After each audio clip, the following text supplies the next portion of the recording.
मैं तुम्हें अपना एक राज बताने वाली हूँ।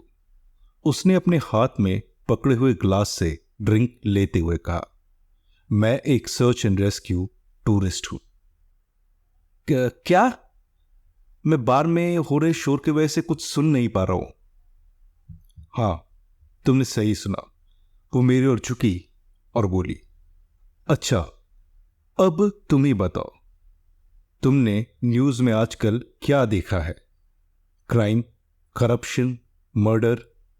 पर जब जब कोई इंसान गुम हो जाता है, तब देखो, पूरी कम्युनिटी एक साथ आ जाती है। तुम क्या क्या रही हो? मैं कुछ समझ नहीं पा रहा। मैं एक certified search and rescue team की मेंबर हूं, और अब जहां पर भी मुझे बुलाया जाता है, मैं वहां पहुंच जाती हूं। मैंने अपनी पूरी जिंदगी डिप्रेशन में गुजारी है। मुझे ऐसा लगता था जैसे जीने का कोई मतलब नहीं है। लेकिन जब तुम इस नौकरी में किसी को ढूंढ रहे होते हो, किसी की तलाश कर रहे होते हो, तो तुम्हें कुछ महसूस होता है, कुछ अच्छा। क्या पता उस खोए हुए व्यक्ति को ढूंढने वाला इंसान तुम ही हो। और अगर तुम उस जगह पर ना पहुंचो, उस आदमी को ना ढूंढो, तो वो हमेशा के लिए गायब हो जाए और कभी भी वापस न मिले। ऐसा एहसास कहीं पर भी घूमने जाने वाली फीलिंग से 1 लाख गुना अच्छा होता है।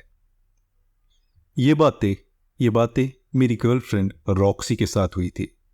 मैं सिर्फ उसके साथ एक ट्रिप पे जाना चाहता था, पर उसकी बातों ने और उसकी इस कहानी ने मुझे एक अलग दुनिया की तरफ ही इशारा कर दिया। इसके बाद कई महीनों की कड़ी मेहनत, परिश्रम, इन सब के बाद मैं एक जगह पे एक सर्च एंड रेस्क्यू ऑफिसर बन जाता हूँ। और ये वो केस है जो कि मैं आपके साथ बांटना चाहता हूँ। मैं एक सर्च एंड रेस्क्यू ऑफिसर था, और मैं इस समय किसी की तलाश कर रहा था। मैं जिसकी तलाश कर रहा था, उसका नाम था ब्राइस हार्टफोर्ड। ब्राइस 7 साल का था और पिछले 52 घंटों से वो गायब था। उसकी माँ ने हमें बताया कि वह अपने घर के पिछले इलाके में बर्फ में कुछ खेल रहा था, और उसकी माँ भी उसके साथ थी। तभी उसके घर से फोन के बजने की आवाज आती है। उसके माँ ने ध्यान दिया कि फोन तो घर के अंदर है, और वो अपने फोन को लेने के लिए वापस घर के अंदर जाती है। और जब वो वापस आकर देखती है, तो ब्राइस गायब हो चुका था। यह मिशन हमें एक छोटे से टाउन में करने के लिए बुलाया गया था, और ये टाउन, मैं आपको बता दूं, ये टाउन पूरी तरह जंगलों से घिरा हुआ था। जब हम उस जगह पर पहुंच रहे थे, तो रॉक्सी ने मुझे बताया कि शुरुआत में गुम हुए लोगों के माता पिता यही सोचते हैं कि उनका बेटा या बेटी गायब नहीं हुए हैं, वो कहीं और चले गए हैं। और फिर उसके बाद उन्हें चिंता होने लगती है। उनको लगता है उनके बच्चा या उनके बेटे अपने घर में कहीं आसपास ही होंगे। वो लोग शुरुआत में तो उन्हें घर में ढूंढने लगते हैं, और आसपास के इलाकों में भी। फिर उसके बाद वो घबराने लगते हैं। उन्हें समझ में नहीं आ रहा होता कि वो कर क्या रहे हैं। उसके बाद आती है ऐसी स्थिति जहां पर घर वाले पूरी तरह निराश हो जाते हैं, और उसके बाद आती है उनकी उम्मीद। और उनकी उम्मीद होते हैं हम जैसे लोग, search and rescue officer team. पर इस घटना में आप कह सकते हैं उम्मीद लगभग पूरी तरह खत्म हो चुकी थी। जो सर्च एंड रेस्क्यू ऑफिसर्स थे और जो जंगलों में आसपास ढूंढ रहे थे उस छोटे बच्चे को, वो पूरी तरह थक चुके थे। उनके हाथ अब तक कुछ भी नहीं लगा था। मैं उस घटना वाली जगह पर पहुंच गया। उस गुम हुए बच्चे के पिता का नाम कैरन था। उन्होंने मेरे हाथ में अपने बच्चे की एक छोटी सी तस्वीर थमा दी। उन्होंने हमारे ऑफिसर्स के छोटे से झुंड को गुड लक कहा। उसमें से था मैं, रॉक्सी, सिमर, डैनियल। हमारे ग्रुप को लीड कर रहे थे एमॉस, जो कि पुलिस के डेप्यूटी ऑफिसर थे। हम ऑफिसर्स के झुंड के बीच में एमॉस आते हैं, और उन्होंने हमें कमांड दिया, देखो दोस्तों, मैं चाहता हूं कि इस जगह की अच्छे तरीके से जांच की जाए। गुफाएं, सुरंग, पता नहीं यहां पर क्या क्या है। कोई भी आदमी यहां पर बहुत आसानी से गुम हो सकता है। तुम सब लोग इस बात का ध्यान रखना और एक दूसरे पे हमेशा नजर बनाए रखना और अपने आसपास तुम्हें हमेशा देखना है। और अगर तुम्हारे आसपास तुम्हारे ग्रुप का आदमी कोई भी गायब दिखता है तो तुम अपने गले में टंगी हुई सीटी को जोर से बजाओगे। हम तभी के तभी रुक जाएंगे और फिर से इकट्ठे हो जाएंगे। अगर तुम्हें कोई भी प्रॉब्लम होती है वो भी तुम उस वक्त अपने गले में टंगी हुई इस सीटी को बजाना है।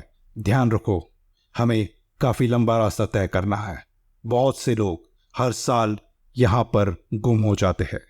एमोस अपनी सांस लेने के लिए थोड़ा सा रुकते हैं, पर हम लगभग सभी गुम हुए लोगों को ढूंढ ही लेते हैं और इस बार भी ढूंढ ही लेंगे। चलो जाओ सभी, मूव आउट राइट नाउ। इस जगह और स्थिति को देखने के बाद मुझे ऐसा लगा कि जैसे मुझे और भी ज्यादा ट्रेनिंग की जरूरत पड़ती। लेकिन अगर मैं सच कहूँ तो इस जगह और स्थिति को नजर में रखते हुए एक बार मुझे ऐसा भी लगा कि कोई फर्क नहीं पड़ने वाला था अगर मैं 2 बार भी अपनी सर्च एंड रेस्क्यू की ट्रेनिंग को फिर से करता। वह ठंड का समय था, बर्फ पड़ रही थी। उन घने जंगलों में बर्फ ऐसी लग रही थी जैसे किसी ने सफेद चादर बिछा दी हो। पूरा जंगल बहुत ही ज्यादा शांत था। यहाँ पे अगर कोई आवाज आ रही थी तो वो बात करने की और चलने की थी, और वो भी बस हम सर्च एंड रेस्क्यू ऑफिसर्स की थी। उस जंगल में हर जगह पर हल्के हल्के गड्ढे थे। उस जंगल में मैंने जैसे कदम रखा मैं समझ गया कि अगर कोई 7 साल का बच्चा इस जंगल में आता है तो शायद ही कभी वो वापस लौट सके। मैंने अपनी बाई ओर देखा तो रॉक्सी अपनी ऑरेंज वेस्ट पहन के नहीं थी। मुझे समझ नहीं आ रहा था क्यों। अब जिन लोगों को नहीं पता मैं उन लोगों को बता दूं कि सर्च एंड रेस्क्यू ऑफिसर्स जंगलों में काफी अंदर तक जाते हैं।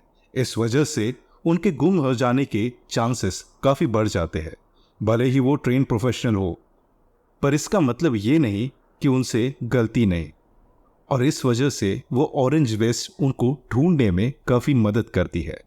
हम उस ऑरेंज वेस्ट की चमकीली रोशनी से काफी दूर तक दिख सकते हैं, और हरे भरे जंगलों में वो रंग भी काफी अच्छी तरीके से दूर से दिखाई देता है।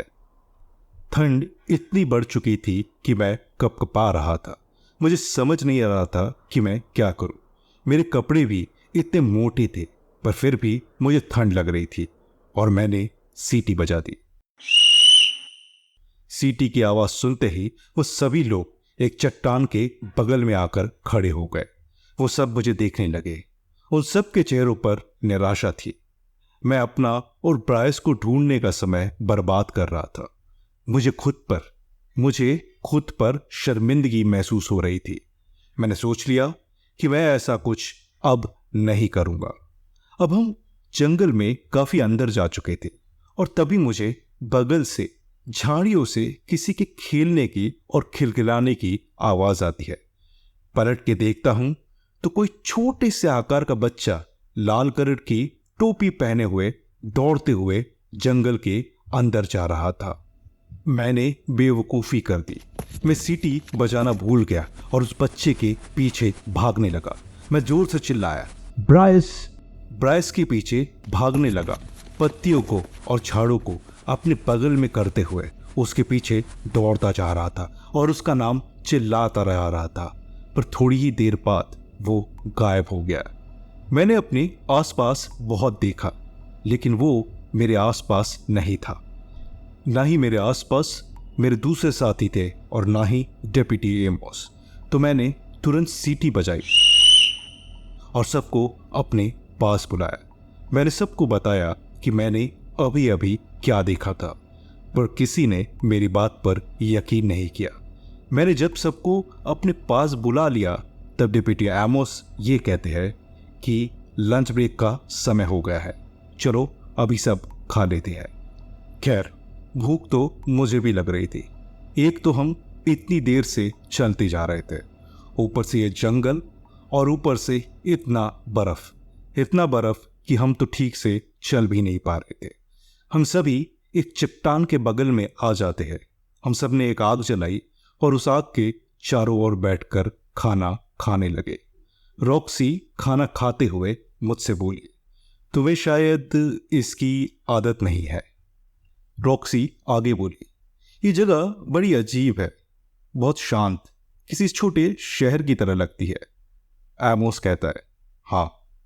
एमोस ने बताया कि यह पहला बच्चा नहीं है जो गुम हो गया है। एक लड़की थी 1997 में, वो दूसरी जगह गायब हो गई थी। ऐसा लगता है जैसे वो किसी पतली हवा में गायब हो गई हो। रॉक्सी ने पूछा, क्या आपको लगता है कि ये दोनों संबंधित हैं? इस बात पर एमोस ने हमसे कहा, तुम्हें ऐसा क्यों लगता है कि वो दोनों संबंधित है? हाँ। रॉक्सी ने इस बात का कोई जवाब नहीं दिया और वो सब अपने खाने को खाने लगे। अपने दुखते पैरों पर हम वापस खड़े हो जाते हैं और जंगल में गहराई तक जा रहे थे। कुछ घंटों बाद मुझे एक बात सताने लगी। वो ये थी कि ना ही सिर्फ यहाँ एक 7 साल का बच्चा खोया है और हम उसे खोज रहे हैं, पर ये जो डेप्यूटी एमोस ने उस लापता हुए लड़की के बारे में कहा, वो बात भी मुझे बहुत ज्यादा खटक रही थी। दिन का समय था। इन टूटी पहाड़ियों में शाम जल्दी हो जाती है। हमें दोपहर तक वापस मुड़ जाना चाहिए था, पर फिर भी डेप्यूटी एमोस ने हमें चुपचाप आगे बढ़ते जाने के लिए कहा, ऐसे जैसे कि उन्हें पता हो कि हमें कितने आगे जाने पर क्या मिलेगा। मैं अपनी बातों में खोया हुआ था कि मुझे तुरंत 3 सीटियों की आवाज सुनाई देती है। 3 सीटी एक साथ।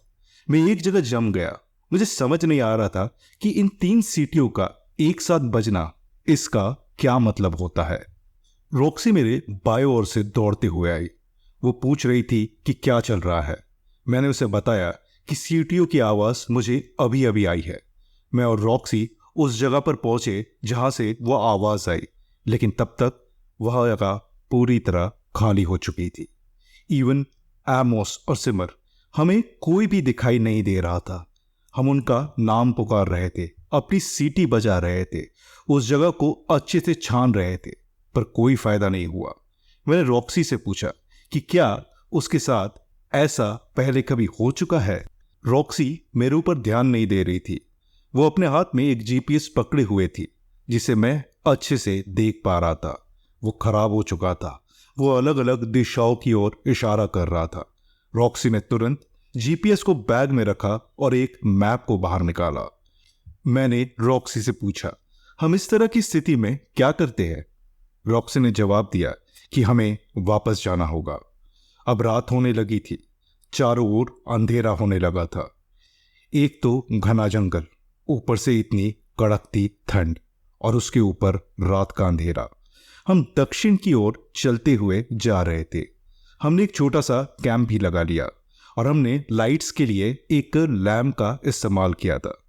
हमने जमीन पे पड़ी हुई बर्फ को हटाकर थोड़ी सी मिट्टी खोज दी थी और वहां पर हमने काफी सारी पत्तियां निकालकर डाल दी थी। हम आग जलाने लगे और कैंप के अंदर बैठ गए। रॉक्सी बड़ी ही डरी हुई लग रही थी। जब भी जंगल में हल्की सी भी आवाज होती, चाहे वो हवा की हो या फिर पेड़ों की टहनियां टूटने की, वो बहुत ही ज्यादा घबरा जाती। उसकी घबराहट तब तक नहीं गई जब तक हमने आग को जला नहीं लिया था। जैसे ही आग जल गई, वो अपने जूतों को सुखाने लगे। अब क्योंकि हम एक ऐसे जंगल में थे जहां पर बर्फ घुटनों तक थी, जैसे ही हम कदम रखते हमारा शरीर घुटनों तक बर्फ से ढक जाता था। इसलिए हमें ऐसे जूते दिए गए थे जो कि काफी मोटे होते हैं।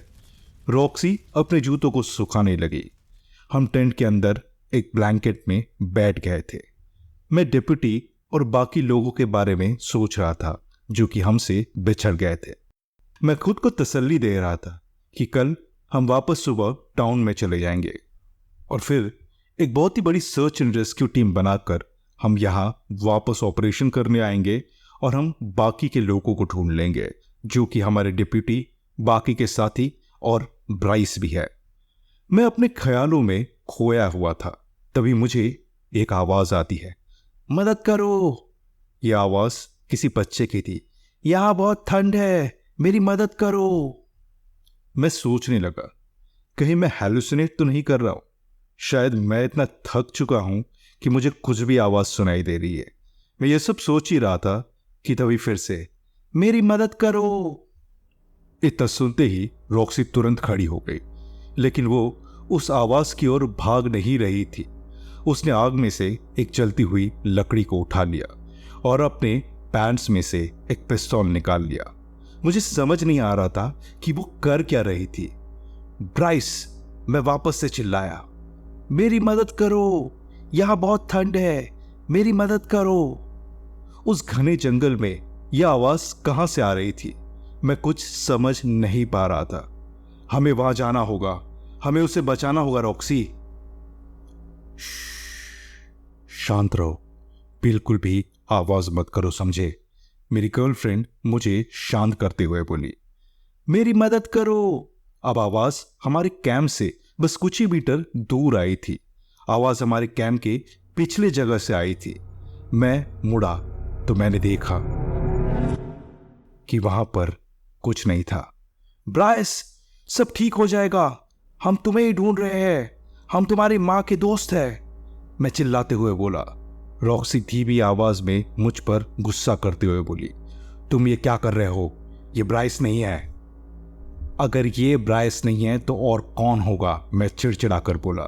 मैं इतना कहते ही उस जगह की ओर दौड़कर जाने लगा जहां से ये आवाज आ रही थी। रॉक्सी मुझे रुकने के लिए कह रही थी, पर मैंने उसकी बात नहीं सुनी और मैं अंधेरे में दौड़ते हुए जा रहा था। मेरे पास ये एक इकलौता मौका था जहां पर मैं अपनी काबिलियत को साबित कर सकता था।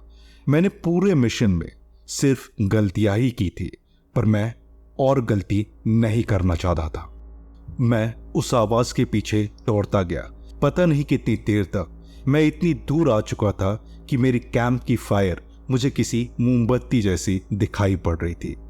अब मुझे ना ही ब्राइस दिखाई दे रहा था और ना ही रॉक्सी। मुझे समझ नहीं आ रहा था कि ये मैं क्या कर रहा हूं, और मुझे फिर पता चला कि मैंने क्या गलती कर दी है। कहीं से अचानक गोली चलने की आवाज आती है और फिर किसी बच्चे की रोने की, और उसके बाद पूरा जंगल शांत हो जाता है। मैं घबरा गया, मैं बहुत ज्यादा घबरा गया और मैं वापस उस आग की तरफ दौड़ने लगा। वो जो मोमबत्ती जैसी मेरी कैंप फायर दिख रही थी, मैं वहां की तरफ दौड़ने लगा। मेरा दिल बहुत जोरों से धड़क रहा था। मुझे समझ नहीं आ रहा था कि ये सब क्या हो रहा है, और मैं बस अपनी आंख बंद करके उस आग की तरफ भागते जा रहा था।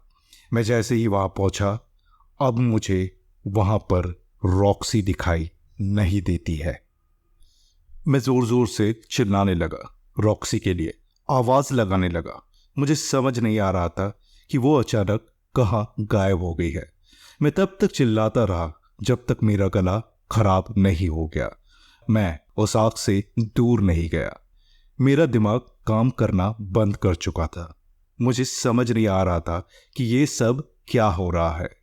अगली बात जो मुझे याद है वो ये कि आग पूरी तरीके से बुझ चुकी थी। मैं आग को खोले जा रहा था। मुझे नहीं पता था कि किस तरह से आग लगाई जाती है। मुझे नहीं पता था कि नक्शा कैसे पढ़ा जाता है। अगर मेरे पास एक नक्शा होता भी, मैं अपनी लोकेशन को पता नहीं कर पाता। मैंने जमीन के साथ रॉक्सी के पैरों के निशान का पीछा करने का सोचा। मैंने थोड़ी कोशिश भी की, लेकिन निशान एक जगह जाके पेड़ों और चट्टानों में कहीं खो जाते हैं, और उसके सामने मुझे दिखाई देता है पेड़ों और चट्टानों का एक समंदर, एक बड़ा फैला हुआ जंगल। अगर मैं गलत रास्ते पर चला गया तो शायद मैं कल सुबह होने तक कहीं ऐसा खो जाऊं, कहीं इतनी दूर जंगल में कहीं चला जाऊं कि शायद मैं भूखमरी से मर जाता। यह कुछ भी सही नहीं हो रहा था। मुझे समझ नहीं आ रहा था कि अचानक से रॉक्सी कहाँ चली गई, डिप्टी एमोस और मेरे बाकी के साथी कहाँ गायब हो गए हैं। पर मैं इतना जरूर समझ गया था ना ही मेरे पास हेलीकॉप्टर बुलाने के लिए कोई वॉकी टॉकी है, ना ही कोई क्लियर गन। अगर मुझे कोई बचा सकता है तो वो सिर्फ मैं हूं। अगर मुझे यहां से बाहर निकलना है तो मुझे ही कुछ करना पड़ेगा।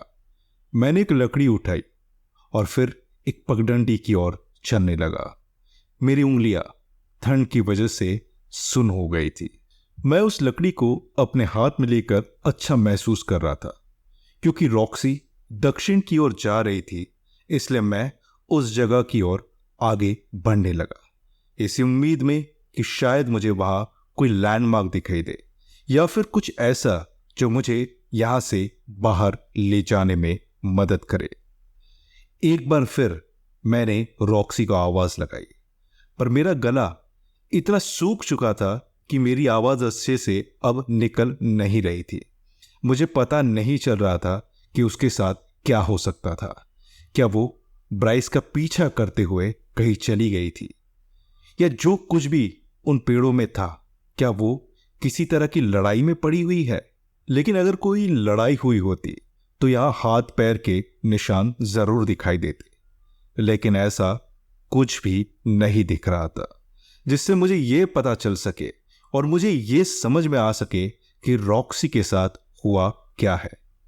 मुझे केवल एक ही चीज पता थी कि मैं क्या कर सकता हूं, और वो ये है कि मैं उस पॉइंट पे वापस जाऊं, यानी उस जगह पे मैं वापस जाऊं जहां से हमने ये मिशन चालू किया था, और वहां पहुंचकर मैं और ऑफिसर्स को ढूंढूं और सर्च एंड रेस्क्यू टीम को एक जुगाड़ करूं और एक नई टीम बनाऊं, और फिर वापस जंगल में आऊं ताकि हम सब मिलके ब्राइस, रॉक्सी, एमोस और मेरी बाकी की टीम को ढूंढ सके।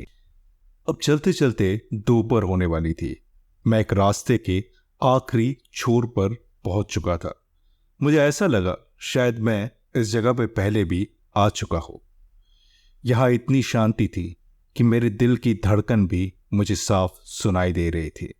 मुझे समझ नहीं आ रहा था कि इस रास्ते के दूसरी छोर पर क्या है।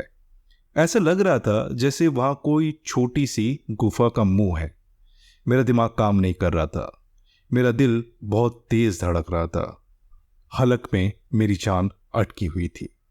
धीरे धीरे कदमों से मैं उस जगह पे जा रहा था, अपने हाथ में एक बड़ी सी लकड़ी लेकर। मुझे तभी कुछ सुनाई देता है। हेलो। कपकपाती हुई आवाज अंधेरे से आ रही थी। कौन है? मैं बोल उठा। प्लीज मेरी मदद करो। मैं ये सुनते ही जहां पे था वहां खड़ा हो गया, और फिर मैं जोर से बोला, जो कोई भी है बाहर आओ जल्दी।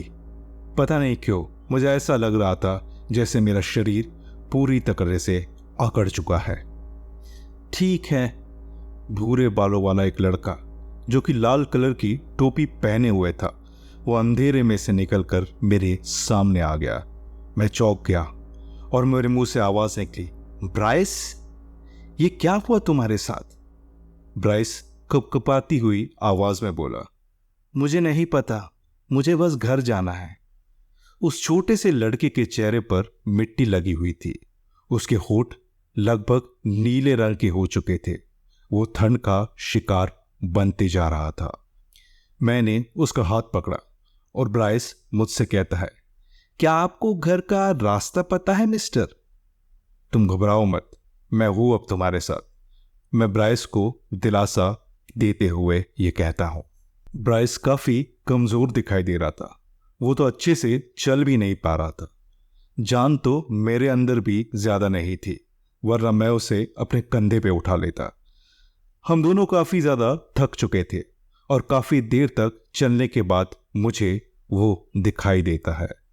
पार्किंग लॉट का बैनर था। मैं अच्छे से जानता था उस पार्किंग लॉट के बैनर को। ठीक उसके पीछे एक छोटी सी पतली सी पगडंडी थी जो कि नीचे हमें ले जाती थी, जहां पर गाड़ियों को पार्क किया जाता है। मैं काफी अच्छा महसूस कर रहा था। मैंने ब्राइस को अपने साथ लिया और हम उस पहाड़ी से नीचे उतरने लगे। दरअसल ये बैनर एक चेतावनी के हिसाब से उस पहाड़ की चोटी पर लगाया गया था, ताकि लोग वहां से रास्ता ढूंढ सके और कहाँ पे जाना है वो पता कर सके। हम नीचे उतर ही रहे थे कि मैंने देखा कि कोई और सर्च एंड रेस्क्यू ऑफिसर वही वेस्ट और एक भूरी कलर की टोपी पहने हुए पहाड़ी पर खड़ा हुआ था। वो कोई और नहीं बल्कि डेप्यूटी एमोस थे। मैं इस बात को लेकर बेहोश खुश था कि मैं इकलौता सर्च एंड रेस्क्यू ऑफिसर नहीं हूं जो वापस जंगल से बचकर बाहर आ रहा है। डेप्यूटी एमोस मेरी तरफ पीट करके खड़े हुए थे। मैंने उनका आवाज लगाने की कोशिश की पर मेरा गला इतना खराब था कि मैं चिल्ला नहीं पा रहा था। मैंने डेप्यूटी के पास पहुंचने के बाद उनको आवाज दी और वो धीरे से मुड़े और अपनी पिस्तौल पर हाथ रखने लगे। डेप्यूटी एमोस, मुझे ब्राइस मिल गया है। मैं बस इतना ही कह पाया था पर मैंने देखा डेप्यूटी एमोस के बगल में कोई खड़ा हुआ था। मैंने जैसे ही डेप्यूटी के और नजदीक गया और मैंने जब देखा तो मैंने देखा कि भूरे रंग के बाल वाला लड़का लाल कलर की टोपी पहने हुए डेप्यूटी के बगल में खड़ा हुआ था। जिस लड़के का हाथ मैं पकड़े हुए था वो मेरे हाथ को कसकर दबाने लगा। वो मेरी ओर देख रहा था। उसकी आंखों में मुझे डर साफ साफ दिखाई दे रहा था। फिर सब कुछ अचानक से हुआ। जो लड़का डेप्यूटी के बगल में खड़ा हुआ था वो किसी जानवर की तरह जोर से चिल्लाया। उसने डेप्यूटी को एक ही बार में पंजा मारकर पहाड़ी से नीचे फेंक दिया। मुझे कुछ समझ में नहीं आ रहा था।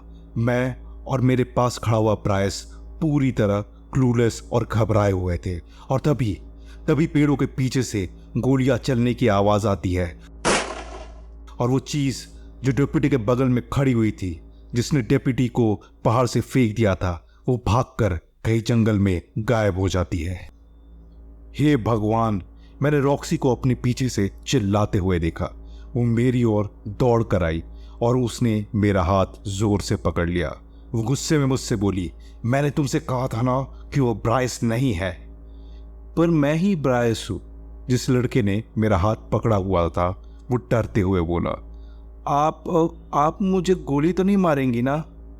रॉक्सी ने उस लड़के को दिलासा देते हुए कहा, हाँ, अब बस हम घर ही जाने वाले हैं, जल्द से जल्द। इस टाउन में क्या चल रहा था? वो कौन था जो ब्राइस का रूप लिए हुए था? 1997 में एक लड़की गायब हुई थी। उसके पीछे का राज क्या है? क्या कहीं इस चीज ने जिसने डेप्यूटी को मारा, कहीं इसका ही तो हाथ नहीं था उस लड़की के गायब होने में? क्या आपको इन सब सवालों का जवाब चाहिए तो आपको इस स्टोरी के अगले पार्ट का इंतजार करना पड़ेगा, क्योंकि इन सब सवालों का जवाब आपको अगली वीडियो में मिलेगा। धन्यवाद। और मैं आप सबसे बस एक ही रिक्वेस्ट करना चाहता हूं कि हम लोग बहुत मेहनत करके वीडियोस बना रहे हैं, तो इन वीडियोस को शेयर करें, लाइक करें। जो लोग इस कंटेंट को पसंद करते हैं वैसे पेजेस पर भी जाके आप मेरी वीडियो को ज़रूर शेयर करें। अगर आपको लगता है कि मैं अच्छा काम कर रहा हूं तो ज़रूर मेरे चैनल को सब्सक्राइब भी करें। अगला पार्ट देखने के लिए मैं जानता हूं मैं भी आप सभी की तरह बहुत ज़्यादा एक्साइटेड हूं। तो मिलते हैं अगले पार्ट में।